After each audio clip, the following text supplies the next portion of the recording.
Dia mencuri kalung Buddha milik ayahnya senilai jutaan bat untuk dijual. Karena dia menemukan pemutar DVD seharga 4.000 bat, dan mengimpornya dengan harga kurang dari setengah harga. Jadi kalau dia beli semuanya 500.000 jadi 1 juta bat. Pulang, ibunya bingung, namun dia dengan tegas mengatakan bahwa dia pasti akan mendapat untung besar. Terkutuk, 500.000 bat membeli banyak barang palsu. Dia segera menemukan pemilik toko. Pemilik toko berkata, jika Anda membeli barang murah, tidak ada garansi. Mungkinkah Anda membeli jam tangan Rolex seharga 10 bat secara online dan menginginkannya asli? Mendengar perkataan pemilik toko, Top pun marah. Ambil pemutar DVD, hancurkan toko bos. Tapi orang-orang di pasar gelap ini tidak ada hubungannya dengan itu. Ini pertama kalinya dia merasakan kekejaman. Dia dulu mengandalkan bermain game untuk mendapatkan lebih dari 50.000 bat per bulan. Remaja berusia 16 tahun yang mandiri mendapatkan uang untuk membeli mobil Mazda miliknya sendiri. Saat orang lain berjalan kaki ke sekolah, dia sudah mengemudi ke sekolah. Tidak ada tempat parkir, jadi dia segera mengambil tempat parkir khusus kepala sekolah untuk parkir. Jadi berhati-hatilah, tapi tidak apa-apa, karena yang dia butuhkan adalah perasaan berada di atas segalanya. Orang tuanya mengira dia tidak memiliki pekerjaan tetap. Jika Anda tidak khawatir dalam belajar, Anda hanya akan gagal di kemudian hari. Tapi menurut Top tidak demikian. Menurutnya belajar itu untuk mencari uang nanti, tidak apa-apa mencari uang dulu.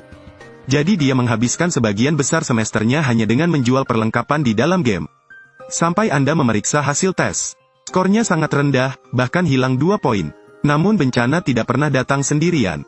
Dia tiba-tiba menerima pemberitahuan dari game tersebut. Karena akunnya ada transaksi di luar game, jadi akan terhapus permanen.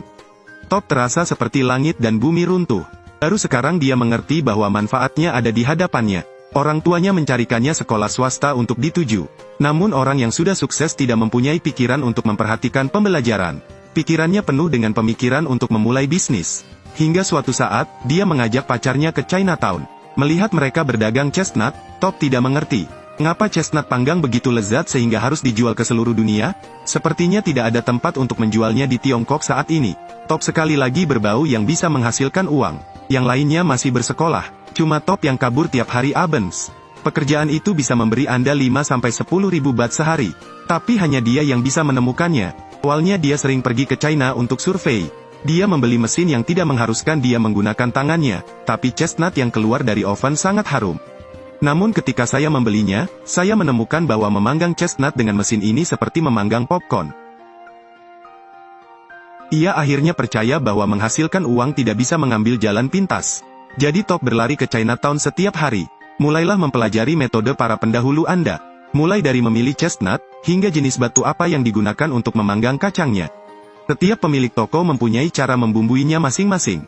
Dari sana, kita dapat mengambil esensi dan meneliti teknik kita sendiri. Dengan sangat cepat, chestnutnya menjadi harum dan beraroma. Menerima pujian terus-menerus. Berikutnya adalah langkah yang sangat penting. Ia menemukan tempat persewaan sementara. Di sini, semua pelanggan adalah penggemar makanan sejati. Karena Top masih harus masuk kelas pada siang hari, ia hanya bisa mempercayakan pekerjaan penjualan kepada pengurus rumah tangga. Saya pikir saya bisa menjual dengan baik, tapi kenyataannya terlalu kejam. Uang yang saya peroleh tidak cukup untuk membayar tagihan listrik. Dengan sangat cepat, dia mengetahui bahwa pemilik toko lain berteriak menyambut pelanggan, dan dia juga meniru mereka. Namun sayang, di hari kedua, tidak ada satupun kotak yang terjual. Top berpikir keras dan masih tidak tahu di mana masalahnya. Jadi dia berlari ke pasar untuk melihat lebih dekat. Menemukan bahwa, di balik penampilan kompetitif yang sengit itu, terdapat sebuah rahasia besar. Lihatlah para relawan yang berdiri di depan pintu. Setiap orang yang pergi ke kamar kecil menyumbangkan sejumlah uang di sini. Mungkinkah karena lokasi yang mereka pilih bagus? Tidak, itu karena setiap orang merasa bebannya terangkat setelah ke kamar mandi. Karena itulah lahirlah ide untuk mendonasikan uang di pasar yang ramai ini. Top buru-buru berlari kembali ke pusat perbelanjaan. Menghabiskan banyak uang untuk pindah ke kios lain. Dengan begitu, semua orang dalam perjalanan pulang dapat dengan mudah membeli kacang chestnut. Benar saja, keesokan harinya banyak pelanggan, sekantong chestnut pun terjual. Namun bisnis Yuajan sama-sama menguntungkan. Dia segera menerima pemberitahuan untuk pindah. Ternyata asap dari pemanggang kastanya terlalu banyak hingga menodai langit-langit. Dia bermaksud menggunakan cat untuk menutupinya, tetapi catnya menetes ke produk-produk di barisan tetangga. Jadi saya harus membeli kembali semua produk itu dan diusir dari pusat perbelanjaan. Hoa tidak sendirian, malam itu ibunya menceritakan kabar tersebut. Ayahnya kehilangan uang dalam bisnis dan berhutang 40 juta baht kepada orang-orang. Seluruh keluarga membeli tiket pesawat dan bersiap terbang ke Tiongkok untuk mencari perlindungan. Namun saat hendak pergi, Top berpikir lagi. Dia bilang dia ingin tetap di sini dan terus melakukan apa yang dia suka, meski dia tersandung dan mengalami kegagalan. Melihat mata Top yang penuh tekad, ayahnya tidak menahan diri lagi. Sarankan dia untuk berhenti dari pekerjaannya menjual chestnut dan kembali melanjutkan studi. Top setuju untuk tidak menjual chestnut lagi, tapi dia tidak bisa melakukannya ketika dia kembali ke sekolah.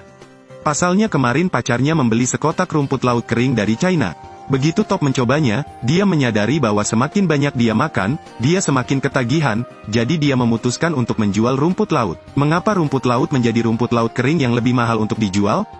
Top tidak dapat memikirkannya, jadi dia mengeluarkan seluruh tabungannya dan membeli 10 kotak. Tapi betapapun digorengnya, rasanya pahit dan tajam. Semula berniat mengandalkan penjualan rumput laut kering untuk mendapatkan uang guna melunasi utang. Namun setelah ratusan kali mencoba masih belum bisa, Top harus menjual komputer dan konsol game kesayangannya, dan tukarkan dengan 5 kotak rumput laut. Ia terus menyalakan alat penggoreng rumput laut. Minyak panas memercik masuk dan keluar, meninggalkan bekas luka bulat di tangannya, yang masih utuh bertahun-tahun kemudian. Tapi meski begitu, rumput lautnya digoreng lagi. Masih tidak bisa menelan, dia berbalik dengan kecewa. Tadi malam saat pulang ke rumah di tengah hujan deras, bungkusan rumput laut ini tidak sengaja jatuh ke tanah dan basah kuyup karena hujan. Ia mengambil bungkusan rumput laut itu dan memasukkannya ke dalam penggorengan, menyadari bahwa potongan rumput laut inilah yang dia inginkan. Gelombang ini rasanya. Top akhirnya menyadari bahwa rumput laut pada dasarnya sangat asin, sehingga sebelum digoreng harus direndam dalam air. Dengan cara pengolahannya memang sangat mahal. Setiap tamu yang datang ke sini untuk mencicipinya penuh dengan pujian. Namun hanya mengandalkan retail untuk menghasilkan uang terlalu lama, rumah tersebut juga disegel untuk dijual untuk membayar utangnya. Apa yang harus saya lakukan? Sore harinya Top pergi ke sebuah toko serba ada untuk membeli barang, tiba-tiba ia menyadari bahwa itu hanyalah sebuah persimpangan kecil tetapi ada 3 toko serba ada. Di matanya, ini adalah peluang. Jadi begitu hari sudah pagi, dia mengenakan rompi tua milik ayahnya dan pergi menemui direktur perusahaan pengelola toko serba ada. Berharap toko mereka akan mendistribusikan rumput laut keringnya. Sutradara langsung menolak, karena rumput laut kering Top, mulai dari kemasan, ukuran hingga harga, tidak sesuai dengan 2 kata kenyamanan yang mereka tetapkan. Bahkan saat mencoba makan, saya bahkan tidak menyebutkannya dan mengakhiri pembicaraan. Top sangat gembira, karena dia menemukan masalah yang dialami produknya. Ia segera mendatangi sebuah perusahaan desain, meminta mereka mengubah kemasan dan desainnya. Keesokan harinya, dia membawa seember rumput laut bos kecil kembali ke markas. Resepsionis memberitahu direktur bahwa dia sedang rapat, jadi Top duduk dan menunggu sambil mengedipkan matanya. Hari hampir berakhir. Hingga ia sadar, sang direktur tidak mengadakan rapat sama sekali, melainkan hanya menghindarinya. Memasuki lift, dia membawa kotak rumput laut itu kepada satpam. Namun peluang seringkali datang dalam waktu yang sangat singkat. Saat berangkat kerja, seorang karyawan dengan santainya mengambil beberapa bungkus rumput laut, membukanya dan mencobanya. Dia tidak menyangka rasanya begitu enak. Setiap kali saya selesai makan, mau tak mau saya menjilat ujung jari saya hingga bersih. Kegembiraan seseorang harus segera dibagikan. Jadi Top segera dipanggil kembali ke perusahaan, kata direktur rumput lautnya sungguh luar biasa. Memutuskan untuk menjual rumput lautnya di 72.000 toko mereka. Namun, selama ini mereka akan berangkat ke pabrik untuk memeriksa kebersihan dan keamanan pangan. Mendengar hal itu Top sempat tertegun lama, selain penggorengan yang ada di rumah, tidak ada uang untuk membuka pabrik. Dia pergi ke bank untuk meminjam uang. Namun profilnya, seorang pemuda berusia 19 tahun dengan hutang 40 juta baht. Pihak bank hanya bisa menolak, tak lupa mengingatkannya untuk giat belajar. Lagi pula, Top hanya perlu pergi ke pasar mobil bekas dan menjual properti terakhirnya. Namun uang yang dijual hanya cukup untuk menyewa gudang tua di pinggiran kota. Dia membayar setengah dari uang jaminan, sisanya digunakan untuk perbaikan interior dan tenaga kerja. Ketika perusahaan lain mengirim seseorang untuk memeriksa dan menemukan bahwa karyawan tersebut tidak mengenakan sarung tangan, bola lampunya tidak tertutup. Selama mereka mengambil beberapa gambar dan mempostingnya secara online, Top akan dimarahi dan ditampar. Lihat staf inspeksi hendak pergi, Top berjanji akan memperbaikinya menjadi lebih baik.